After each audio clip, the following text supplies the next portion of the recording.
वज़ीर आज़म शहबाज शरीफ साहब, हमने जब इस हुकूमत को वोट देने का, वज़ीर आज़म शहबाज शरीफ साहब के साथ देने, हम जो दोस्त इस तरफ बैठे हैं हमसे भी हुकूमत को बात करना पड़ेगा, और जो दोस्त उस तरफ बैठे हैं उनसे भी बात करना पड़ेगा कि कौन जेल में है, कौन जेल में था और कौन जेल में जाएगा।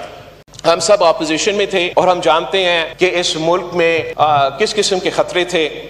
बाजवा डॉक्ट्रिन के नाम पे कौन से हमारा कामयाबियां निशाने पे थे, और यही बुनियादी वजह था कि हम सब एक हुए और हमने वो सियासी कदम उठाए जिससे हमने फैसला किया कि चाहे हमारा सियासत को नुकसान हो ना हो, हमने पाकिस्तान को दिफा करने के लिए और ये बुनियादी मसले को दिफा करने के लिए एक होके ये कदम उठाना है।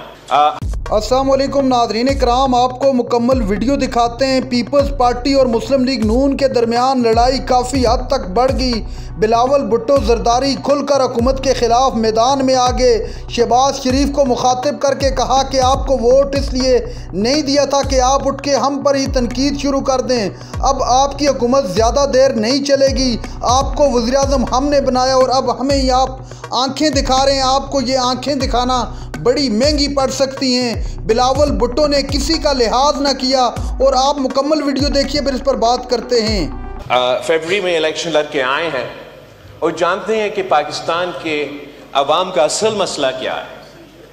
वो असल मसला हमारे सियासी बयानबाजी या बयानिया नहीं है, हमारा पार्टिजान पॉलिटिक्स और सियासी इख्तलाफात भी नहीं है।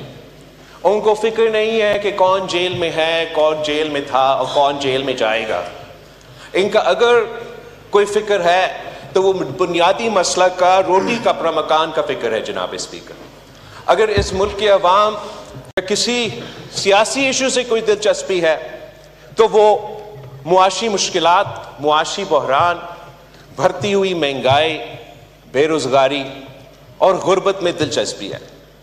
और वो जब सियासत की तरफ देखते हैं, अवाम की तरफ देखते हैं, हुकूमत की तरफ देखते हैं या अपोजिशन की तरफ देखते हैं, तो उनका उम्मीद ये होता है कि हम अपने जो आपस के मसले हैं, जो अपने ज़ाती मसले हैं, जो अपने सियासी इश्यूज हैं, उनको साइड पे रख के उनका बुनियादी मसला को तरजीह देंगे और मिल बैठ के मशवरा करके कंसेंसस बना के हम उनके मसाइल का हल पेश करेंगे।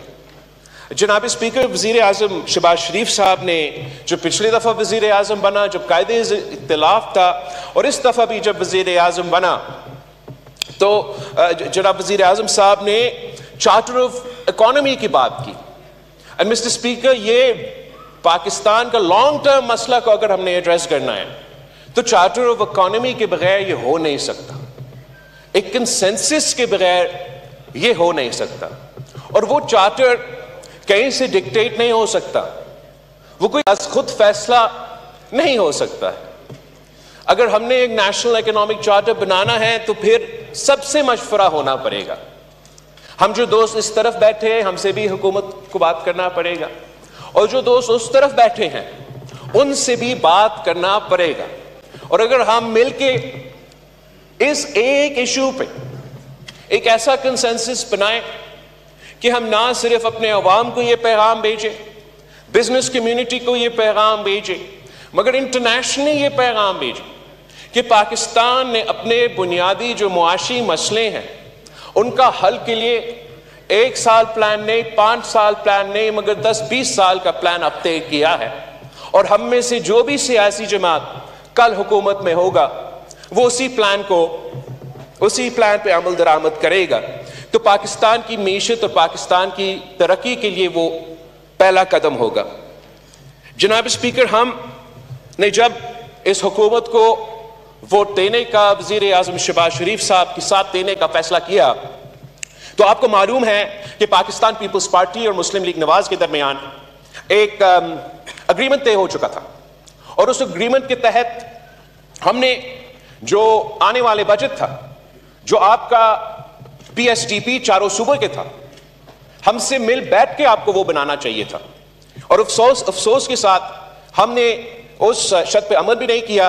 और हम समझते हैं, पाकिस्तान पीपल्स पार्टी के मेरे अपने मेंबरान समझ रहे थे कि अगर हम उस हिस्सा में शामिल होते तो हम मुस्बत तरीके से आपके इस अमल पे कंट्रीब्यूट कर सकते। और शायद अगर हम मिल बैठते तो उसके नतीजे में कोई बेहतर एक रिजल्ट निकलता, और जो भी सियासी कंसेंसस से बात बनता है उसमें ज्यादा ताकत होती। लेकिन सिर्फ हमसे ये बातचीत नहीं होना चाहिए था जनाब speaker. Charter of the economy अपनी जगह, हमारा बजट बनने से पहले, हमारा PSDP बनने से पहले आपके एलाइज के साथ भी, आपके अपने मेंबर्स के साथ भी और ऑपोजिशन को भी दावत दिया जाए कि हम बैठे, आने वाले साल का बजट आ रहा है, हुकूमत का मजबूरियां ये हैं, पाकिस्तान के अवाम के मसले ये हैं, आपका तजवीज़ क्या है? जनाब स्पीकर, इस कदम से बेहतर ही होता, कोई हम बुरा तजवीज़ तो आप ना मानेंगे ना हम आपको देंगे, और इससे जो हमारे ऑपोजिशन के दोस्त है उनको कुछ करने को मिलेगा, वरना वो इधर आके एहतजाज करके चले जाते हैं। इसमें अगर हम उनका इनपुट लेते, उनका ओपिनियन लेते, उन ओपिनियंस में से कुछ अपना बजट में शामिल करते, तो मेरे ख्याल में सियासी तौर पर आपकी जीत होता और पाकिस्तान को मुआशी तौर पर भी हम बेहतर फैसले लेते।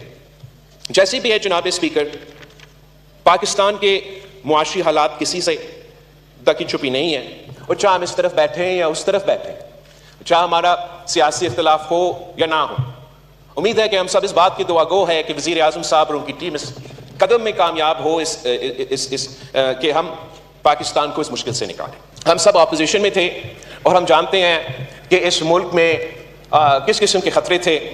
पांचवा डॉक्ट्रिन के नाम पे कौन से हमारा कामयाबियां निशाने पे थे, और यही बुनियादी वजह था कि हम सब एक हुए और हमने वो सियासी कदम उठाए जिससे हमने फैसला किया कि चाहे हमारा सियासत को नुकसान हो ना हो, हमने पाकिस्तान को दिफा करने के लिए और ये बुनियादी मसले को दिफा करने के लिए एक होकर ये कदम उठाना है।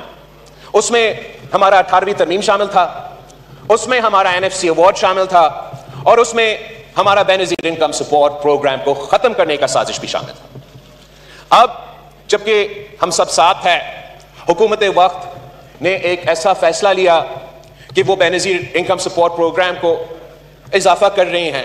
नाज़रीन कराम, आपने वीडियो देखी। पीपल्स पार्टी ने भी बिलाखिर मुस्लिम लीग नून पर बिजलियां गिरा दी और वाज़ेह तौर पर कह दिया कि आपने हमारे साथ ठीक नहीं किया। दूसरी जानब पाकिस्तान तहरीक इंसाफ ने कल अपनी असम्बली लगा दी और पूरे दुनिया को हैरान कर दिया, और आज बिलावल भुट्टो जरदारी ने खड़े होकर शहबाज शरीफ और मरियम नवाज को कहीं का ना छोड़ा और वाज़ेह इंदिया दे दिया हुकूमत छोड़ने का।